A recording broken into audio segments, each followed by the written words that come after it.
नमस्कार, स्वागत है आपका। मैं हूं नेहा विश्वकर्मा। बुलेटिन की शुरुआत करते हैं इस वक्त की बड़ी खबर से। सीएम पुष्कर सिंह धामी का डोईवाला दौरा है। सीएम पुष्कर सिंह धामी पहुंचे डोईवाला। सीएम ने जल उत्सव कार्यक्रम में शिरकत की है। बड़ी खबर उत्तराखंड से इस वक्त की बता दें आपको। सीएम पुष्कर सिंह धामी डोईवाला पहुंचे हैं और यहां पर उन्होंने जल उत्सव कार्यक्रम में शिरकत की है। कार्यक्रम में शामिल हुए हैं सीएम पुष्कर सिंह धामी। इस वक्त की बड़ी खबर बता दें आपको, सीएम पुष्कर सिंह धामी का डोईवाला दौरा है जिसकी सभी तैयारियां की जा रही थी। अब सीएम पुष्कर सिंह धामी डोईवाला पहुंचे हैं और यहां पर जल उत्सव कार्यक्रम में सीएम धामी ने शिरकत की है। उत्तराखंड से बड़ी खबर इस वक्त की बता दें आपको सामने आ रही है, जहां पर सीएम पुष्कर सिंह धामी का डोईवाला दौरा है जिसको लेकर तैयारियां चल रही थी। अब सीएम पुष्कर सिंह धामी डोईवाला पहुंचे हैं। यहां पर सीएम धामी ने जल उत्सव कार्यक्रम में शिरकत की है। तो बड़ी खबर, इसकी तस्वीरें भी सामने आई। सीएम धामी पहुंचे डोईवाला और यहां पर उन्होंने जल उत्सव कार्यक्रम में शिरकत की है, लोगों से तमाम बातचीत की है। बड़ी खबर इस वक्त की बता दें आपको, सीएम ने जल उत्सव कार्यक्रम में शिरकत की है। तो उत्तराखंड से इस वक्त की बड़ी खबर, सीएम पुष्कर सिंह धामी का डोईवाला दौरा है और यहां पर सीएम पुष्कर सिंह धामी डोईवाला पहुंचे जहां पर उनका स्वागत किया गया। इसके बाद सीएम पुष्कर सिंह धामी जल उत्सव कार्यक्रम में शिरकत भी की है। इस पर ज्यादा जानकारी के लिए ब्यूरो चीफ पवन दीक्षित जुड़ चुके हैं। पवन दीक्षित, जल उत्सव कार्यक्रम में सीएम पुष्कर सिंह धामी शामिल हुए और क्या कुछ जानकारी है? हाँ बिल्कुल, आज मुख्यमंत्री पुष्कर सिंह धामी का एक कार्यक्रम था डोईवाला विधानसभा में। करोड़ों की सौगात आज मुख्यमंत्री पुष्कर सिंह धामी ने वहां पर दी है, जिससे जहां एक और पेयजल की समस्या का निदान होगा तो वहीं किसानों के लिए सिंचाई व्यवस्था भी बेहतर होगी। ये काफी लंबे समय से प्रतीक्षित ये वहां का प्रोजेक्ट था, जिसको आज मुख्यमंत्री पुष्कर सिंह धामी ने आज उसका उद्घाटन कर दिया है। तो जाहिर सी बात है, कोई भी जब विकास कार्य होते हैं तो उससे कहीं कहीं जनता को उससे लाभ होता है। आज मुख्यमंत्री पुष्कर सिंह धामी ने जो वहां पर पहुंच करके आज वहां पर उद्घाटन उसका किया है। इस मौके पर वहां के स्थानीय विधायक जो विधायक भी मौजूद थे, अन्य जनप्रतिनिधि और अधिकारी भी मौजूद रहे। जी पवन, जल उत्सव कार्यक्रम में सीएम धामी शामिल हुए, इसके बाद से स्थानीय लोगों में किस तरह का उत्साह नजर आ रहा है? क्योंकि सीएम धामी लगातार देखा जाता है विकास कार्यों को जाते हैं, उनकी समीक्षा करते हैं। इसी बीच एक और ये अच्छी खबर है लोगों के लिए। बिल्कुल, जब कोई भी विकास का कार्य होता है और वो विकास का कार्य इसीलिए कहा जाता है, उससे जहां एक और क्षेत्र का विकास होता है, वहां के स्थानीय लोगों को रोजगार मिलता है, वहां के स्थानीय लोगों को उस योजना से कितना लाभ है, इन तमाम पहलुओं को देखते हुए ही कोई भी कार्य योजना तैयार की जाती है। यही मुख्य उद्देश्य है सरकार का भी कि हर व्यक्ति को सुविधाएं मिल सकें, किसानों को उनके फसल को बेहतर बनाने के लिए उनको सही समय पर वहां पर पानी उपलब्ध हो और वहीं पेयजल की व्यवस्था आम लोगों के लिए बेहतर हो। तो ये जो आज जो कार्यक्रम वहां पर तैयार किया गया था, तो उसका आज उद्घाटन हुआ है। उससे स्थानीय लोगों में खुशी की लहर है। स्थानीय लोगों किस क्षेत्र से किस क्षेत्र तक के लोगों को इसका लाभ मिलेगा?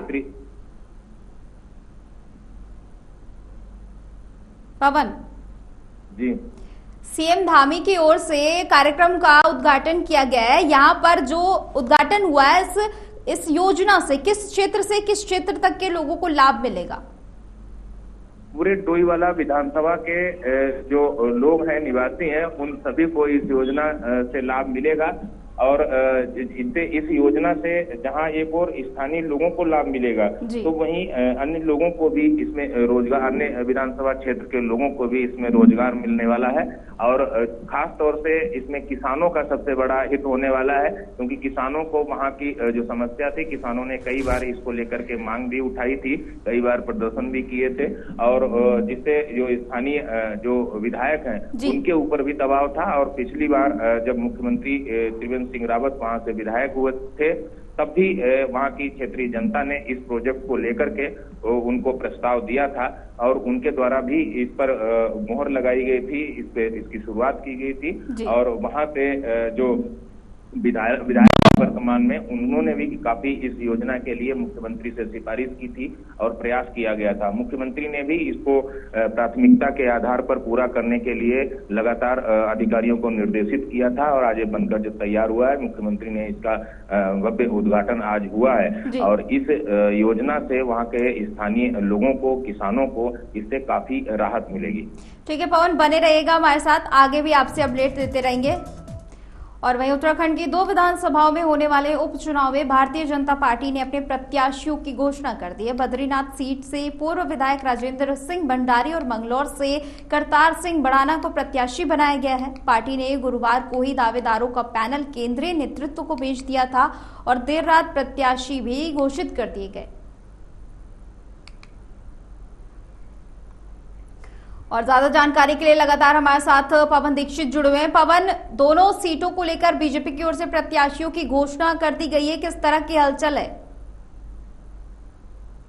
मुख्यमंत्री पुष्कर सिंह धामी ने और प्रदेश अध्यक्ष महेंद्र भट्ट ने पहले ही इन दोनों ही विधानसभाओं के लिए, जैसे ही आचार संहिता लागू हुई है और उसके बाद में जो उनका बयान आया है कि ऐसे हम प्रत्याशी देंगे कि दोनों ही विधानसभाओं में एक बार फिर से कमल खिलेगा।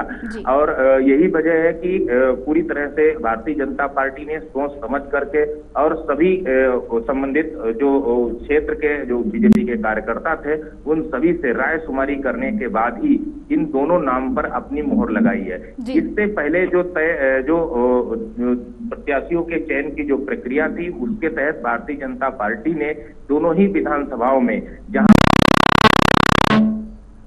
जी पवन, तो वहां पर जो कैबिनेट मंत्री धन सिंह रावत और रुद्रप्रयाग से विधायक भरत चौधरी को वहां पर पर्यवेक्षक बना करके भेजा गया था, जिन्होंने वहां के कार्यकर्ताओं के साथ राय शुमारी करने के बाद में जिन नामों पर जो वहां पर एक पैनल बनाया गया था, उसके नाम का पैनल जो प्रदेश नेतृत्व को भेजा गया था। प्रदेश नेतृत्व ने केंद्रीय पार्लियामेंट्री बोर्ड को वो नाम भेजे। वही इसी तरह की जो प्रक्रिया है उसको जो मंगलौर विधानसभा है उसमें उसके लिए भी तय किया गया था, जिसमें प्रदेश महामंत्री आदित्य कोठारी और जो वर्तमान में प्रदेश प्रवक्ता और विधायक बीजेपी के खजानदास को वहां पर्यवेक्षक बना करके भेजा गया था। तो उन्होंने भी वहां पे एक पैनल बना करके जितने लोगों ने आवेदन किया था सभी से राय शुमारी करने के बाद में जो प्राथमिकता के आधार पर नाम लिए गए थे उन नामों को वहां भेजा, जिस पर केंद्रीय पार्लियामेंट्री बोर्ड ने कल रात को अपनी मोहर लगा दी है, जिसमें करतार सिंह भड़ाना को जो मंगलौर विधानसभा से भारतीय जनता पार्टी का प्रत्याशी तय किया गया है। तो वहीं बद्रीनाथ विधानसभा से पूर्व में कांग्रेस के विधायक रहे राजेंद्र भंडारी को भारतीय जनता पार्टी ने अपना प्रत्याशी बनाया है। तो दोनों ही जो प्रत्याशी हैं वो अपने आप में काफी बिल्कुल पवन, लेकिन अगर मैं मंगलौर विधानसभा सीट की बात करूं तो ये बीजेपी के लिए काफी चुनौतीपूर्ण सीट है और प्रत्याशी भी सामने आ चुका है, लेकिन प्रत्याशी के सामने क्या कुछ चुनौतियां हैं, क्या किस तरह से ये फैसला लिया गया है? बिल्कुल, इसी वजह से भारतीय जनता पार्टी, क्योंकि भारतीय जनता पार्टी प्रदेश बनने के बाद में कभी भी मंगलौर विधानसभा में अपना प्रत्याशी नहीं जिता पाई और इस बार भारतीय जनता पार्टी को पूरी उम्मीद है। यही वजह है कि लोकसभा चुनाव से ठीक पहले करतार सिंह बड़ाना को वहां पर लाया गया, भारतीय जनता पार्टी में सम्मिलित किया गया, क्योंकि करतार सिंह बड़ाना एक बड़ा नाम है जो हरियाणा सरकार में मंत्री भी रहे हैं और कई बार सांसद रहे हैं, कई बार विधायक रहे हैं। वो हरियाणा से भी विधायक रहे हैं, वो उत्तर प्रदेश से भी विधायक रहे हैं और उत्तराखंड की हरिद्वार लोकसभा सीट से भी वो बहुजन समाजवादी पार्टी से वो प्रत्याशी भी रह चुके हैं। हालांकि यहाँ पर उन्होंने जीत नहीं हासिल कर पाई थी, लेकिन वो गुर्जर समाज से आते हैं और उनका जो रसूख है वो मंगलौर विधानसभा क्षेत्र में वो बेहतर पकड़ रखते हैं। यही वजह है कि भारतीय जनता पार्टी ने इस बार जो पूर्व के यहाँ के जो कार्यकर्ता थे उन पर जो दांव न खेलते हुए करतार सिंह बड़ाना पर दांव लगाया है और इस बार भारतीय जनता पार्टी को उम्मीद है, क्योंकि वहां का वोटों का अगर समीकरण की बात करें तो 45% जो मत है वो मुस्लिम समाज के हैं और 55% में जो उसमें गुर्जर भी हैं, जाट भी हैं, हिंदू समाज के अन्य तमाम जाति धर्म के जो लोग हैं वो लोग भी वहां पर निवास करते हैं। तो करतार सिंह भड़ाना बड़ा नाम है, कई बार के मतलब 7 बार के वो विधायक रहे हैं, ऐसा जो आंकड़े दिखाई दे रहे हैं उनके बारे में कहा जाता है। और वो हरियाणा सरकार में वो निर्णायक भूमिका में रहे हैं, हरियाणा सरकार एक बार बनाने में, और वही 4 बार के वो सांसद भी रहे हैं जी। बड़ा नाम है। तो इसलिए भारतीय जनता पार्टी को भी ये उम्मीद है कि इस बार हम मंगलौर विधानसभा से भी एक बार जीत हासिल करेंगे। बिल्कुल पवन, देखना होगा अन्य दलों की ओर से किस तरह के प्रत्याशी चुनावी मैदान में उतारे जा सकते हैं। फिलहाल बहुत बहुत शुक्रिया ज्यादा जानकारी के लिए।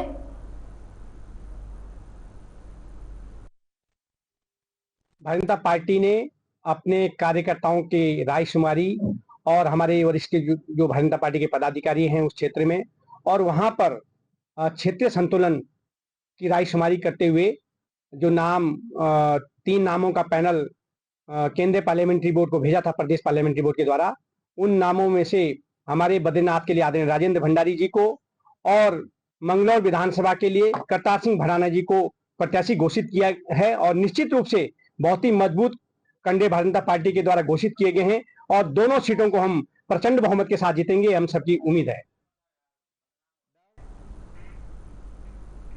वहीं हरिद्वार में गंगा दशहरा पर्व पर श्रद्धालुओं की भीड़ आना शुरू हो चुकी है। आज से ही बड़ी संख्या में श्रद्धालु हरिद्वार पहुंच गए हैं, जबकि गंगा दशहरा 16 जून को है। शहर और आसपास के इलाकों के पार्किंग स्थल फुल हो चुके हैं।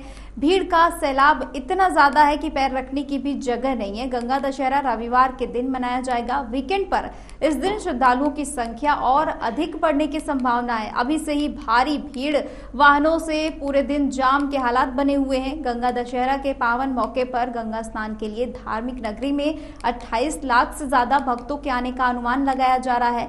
पुलिस प्रशासन ने भीड़ की संभावना को देखते हुए पुलिस और अतिरिक्त फोर्स को अलर्ट पर रखा हुआ है। वहीं पुलिस की ओर से सुचारू ट्रैफिक का भी प्लान बनाया गया है। हरिद्वार और अन्य तीर्थ क्षेत्रों में हरियाणा, दिल्ली, उत्तर प्रदेश समेत कई राज्यों से श्रद्धालु पहुंच रहे हैं। उत्तराखंड सचिवालय देहरादून में नैनीताल जिले की भीमताल विधानसभा से विधायक राम सिंह कैडा ने मुख्यमंत्री पुष्कर सिंह धामी से मुलाकात करके उनका आभार जताया है, जिसके बाद उन्होंने कहा कि सीएम धामी की घोषणा के बाद से नैनीताल जिले की कोशिया कुटोली का नाम श्री कैंची धाम तहसील करने का जीओ जारी कर दिया गया है, जिससे प्रदेश की जनता खुश है।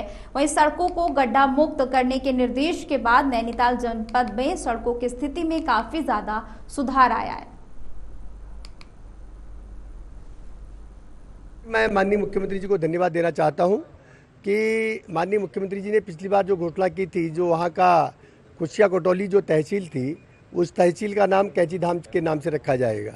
तो इसलिए उसका जियो हो गया है, फाइनल जियो हो गया है। उसके लिए भी मैं अपने मुख्यमंत्री जी को धन्यवाद देना चाहता हूं कि जो कैंची धाम के निकट जो कुशिया कोटौली नाम की तहसील थी, उसका नाम कैंची धाम के नाम से जाना जाएगा।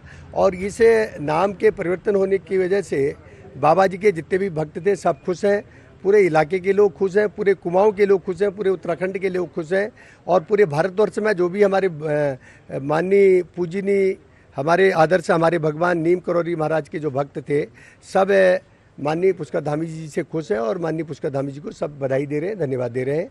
और इसी उद्देश्य से मैं भी आज माननीय पुष्कर धामी जी को मिलने के लिए दिल्ली में भी उनसे मिला था, यहाँ भी उनको धन्यवाद देने के लिए मैं आया हूँ।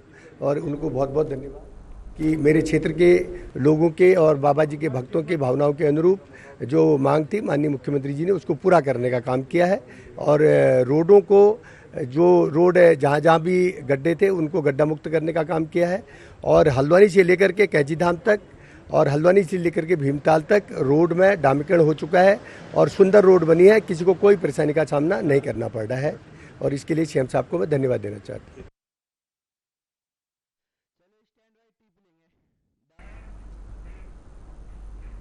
राजधानी देहरादून में बढ़ती है लगातार गर्मी देखी जा रही है। पानी की समस्या भी इसी के साथ ही सामने आ रही है। नगर निगम के वार्ड नंबर 4 की स्थानीय जनता पानी की समस्या से बेहद परेशान है।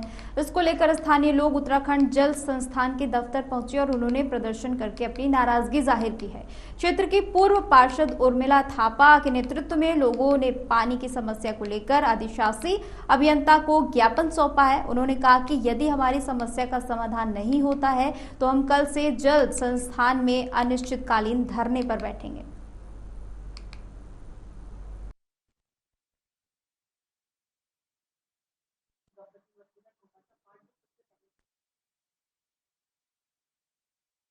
पर ये सैनसाई में जो फिल्टर प्लांट है 15 mld कैपेसिटी का है वो, लेकिन आज के टाइम पे सोर्स में पानी कम हो जाने के कारण जो ऊपर शिखर फॉल मौसी फॉल से जो पानी आता है वो पानी कम हो जाने के कारण हमें 5 mld यानी 50 लाख लीटर पानी पर डे कम मिल रहा है।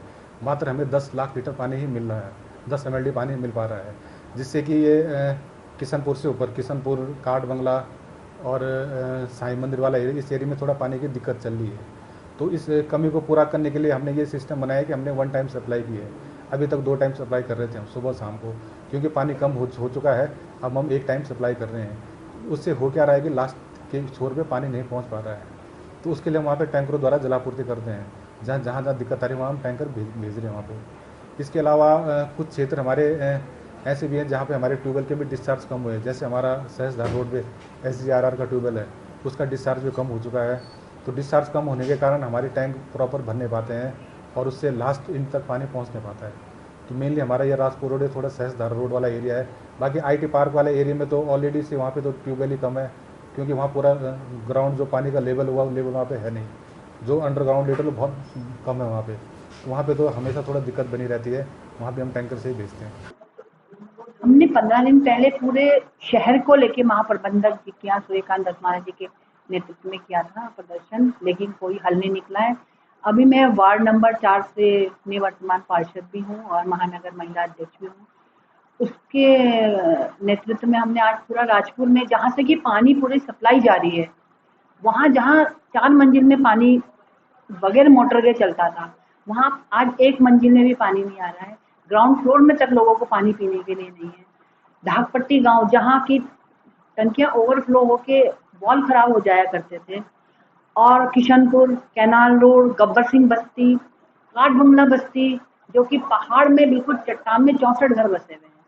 उन 64 घरों का पाइप बार बार टूटता है। क्या जल संस्थान के पास ऐसे कोई साधन नहीं है कि वो उसका परमानेंट कोई सोल्यूशन निकाल सके? पानी की समस्या इतनी जर्जर हो गई थी कि 3 तारीख से काट बंगला के कुछ क्षेत्र हैं जहाँ पानी नहीं आया बस्ती में, गब्बर सिंह बस्ती के आधा क्षेत्र में पानी नहीं आता है। इनको वहाँ पानी नहीं दिखाई देता। मैंने साल भर पहले से इन्हें NOC नगर निगम से ट्यूबवेल के लिए दिलाई हुई है, लेकिन उस पर कोई कार्य नहीं हो रहा है। अगर हो रहा है तो 1 साल के अंदर कोई भी ट्यूबवेल, क्यों आज तक राजपुर वार्ड नंबर 4 में एक भी ट्यूबवेल की व्यवस्था नहीं है।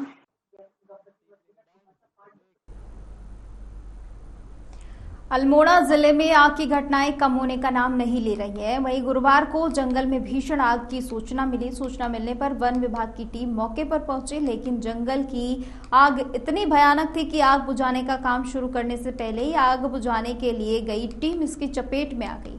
आग की इस घटना में 4 PRD के जवान और फायर वाचरों की मौके पर दर्दनाक मौत हो गई है, जबकि 4 गंभीर रूप से झुलस गए हैं। गंभीर रूप से झुलसे कर्मचारियों में से एक को प्राथमिक उपचार के बाद हायर सेंटर हल्द्वानी रेफर किया गया है।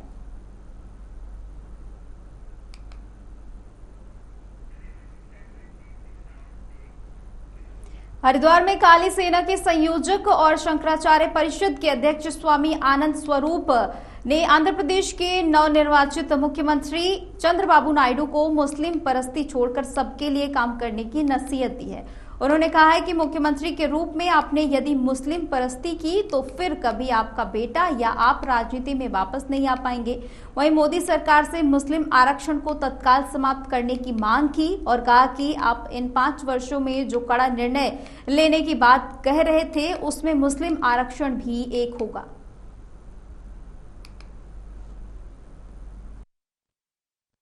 देखिए क्या है कि चंद्रबाबू नायडू को ये समझना चाहिए कि बहुत दिनों बाद सत्ता उनके घर लौट करके आई है और जगन मोहन रेड्डी को इसलिए हिंदुओं ने हरा दिया वहाँ कि वो ईसाई परस्त हो गए थे और ईसाइयों के लिए उन्होंने पूरे खजाने खोल दिए थे, पूरी योजनाएं उनके लिए लागू कर दिया था। चंद्रबाबू नायडू को मुसलमानों ने वोट नहीं किया है, लेकिन मुसलमान के पक्ष में बोलना एक फैशन सा बन गया है। चंद्रबाबू नायडू जी, यदि यह देश सेकुलर है तो सबके लिए व्यवस्था सोचनी चाहिए। अब आपको, आप कह रहे हैं वक्फ की सब ज़मीनें हम वक्फ बोर्ड को वापस कर देंगे, आप कह रहे हैं मुस्लिम आरक्षण लागू रहेगा और हम बढ़ाएंगे उसको। तो चंद्रबाबू जी, ये जनता है, सब जानती है, उठा करके ऐसा फेंकेगी कि फिर कभी नहीं आएंगे। मैं आपको शुभकामना देता हूं, आज पहला दिन है आपका मुख्यमंत्री के रूप में, लेकिन यदि मुस्लिम परस्ती आपने की तो फिर कभी वापस आपका बेटा लोकेश भी नहीं आएगा और आप भी नहीं आएंगे। हम यह मांग करते हैं मोदी सरकार से कि यह जो मुस्लिम आरक्षण है उसको तत्काल समाप्त किया जाए देश भर से। आपने यह जनता से वादा किया और जनता ने जो भी कुछ आपको सीट दिया, थोड़ा कम रह गया, लेकिन वो इसके लिए दिया कि आपने कहा था कि जो मनमोहन सिंह ने कहा था कि देश के संसाधन पर मुस्लिमों का हक होगा, तो ऐसा मैं कतई नहीं होने दूंगा। तो अब मुझे पूरा विश्वास है कि आप इन 5 वर्षों में जो कड़ा निर्णय लेने के लिए कहे थे, वो कड़ा निर्णय पहला जो होगा वो किसानों का था, व्यापारियों का हुआ, अब रोजगार का खुल गया है। जो अब सबसे महत्वपूर्ण काम है ये मुस्लिम आरक्षण। मुस्लिमों का आरक्षण की कोई ज़रूरत नहीं है, ऐसा मुसलमान कहता है। वो तो सूद भी नहीं लेता, ब्याज भी नहीं लेता, तो ये आरक्षण क्यों ले रहा है? तो उसको आरक्षण से मुक्त करके, और ये आरक्षण जो 10% सवर्ण आरक्षण है उसको 15% कर दीजिए और बाकी जो बचे उसको बैकवर्ड और शेड्यूल कास्ट में बांट दीजिए, मतलब हिंदुओं को दे दीजिए। इसलिए कि मुस्लिम स्वयं अपने आप में बहुत धनवान है, बहुत पैसे वाला है और सर्वाधिक सुविधाएं वही ले रहा है। मैं देख भी रहा हूं कि कई जगह आपने सुविधाएं दिया है और मुस्लिमों ने आपको एक वोट नहीं दिया है। तो यह सरकार पूरी तरह से हिंदुओं के वोट पे बनी है, इसलिए हिंदुओं के बारे में सोचिए, इधर उधर मत करिए, नहीं तो फिर से जनता छोड़ेगी नहीं। और चंद्रबाबू जी, मुस्लिम परस्ती बंद करिए। हिंदुओं ने आपको वोट किया, नायडुओं ने आपको वोट किया, आंध्रा के वो पीड़ित हिंदुओं ने वोट किया जिसको कि जबरदस्ती ईसाई बनाने के लिए जगन मोहन रेड्डी की सरकार ने अपना प्रयास किया था। ईसाई परस्ती समाप्त हुई, मुस्लिम परस्ती भी समाप्त होगी। खबर लक्सर से है, जहां विभागीय आदेश पर अवैध खनन की जांच करने प्रतापपुर गांव पहुंचे लेखपाल को ग्राम प्रधान, उसके भाई और पिता ने मिलकर पीट कर घायल कर दिया। लक्सर पुलिस ने ग्राम प्रधान सहित अन्य लोगों के खिलाफ मुकदमा दर्ज कर लिया है। वहीं अब तहसील परिसर में लक्सर राजस्व लेखपाल आरोपियों की गिरफ्तारी को लेकर धरने पर बैठ गए हैं। इसके अलावा सभी कामकाज को भी पूरी तरह से बंद कर दिया गया है।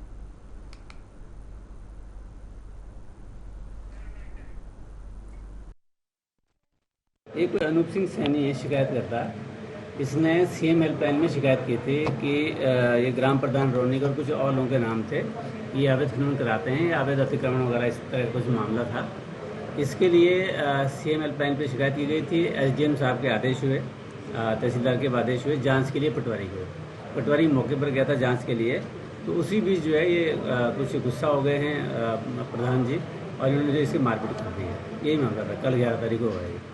सर, चूंकि लेखपाल धरने पर नहीं, एक्चुअली लेखपाल जो है सांकेतिक कार्य बहिष्कार पर हैं, और कोई अगर अर्जेंट काम है तो इनमें से जाने के लिए तैयार है। कोई अभी ऐसा कुछ नहीं है। साथ ही लेखपाल श्री अंजू काम्बोज सीएम हेल्पलाइन प्रकरण की जांच के लिए प्रतापपुर गांव में गए थे। वहां पर प्रधान जी से पूछताछ करने पर उनके द्वारा जो है हमारे जो पटवारी जी हैं उनके साथ अभद्रता की गई, और विरोध करने पर। उत्तराखंड के खास बुलेटिन में फिलहाल इतना ही। देश और दुनिया की तमाम खबरों के लिए देखते रहिए AMV नेटवर्क।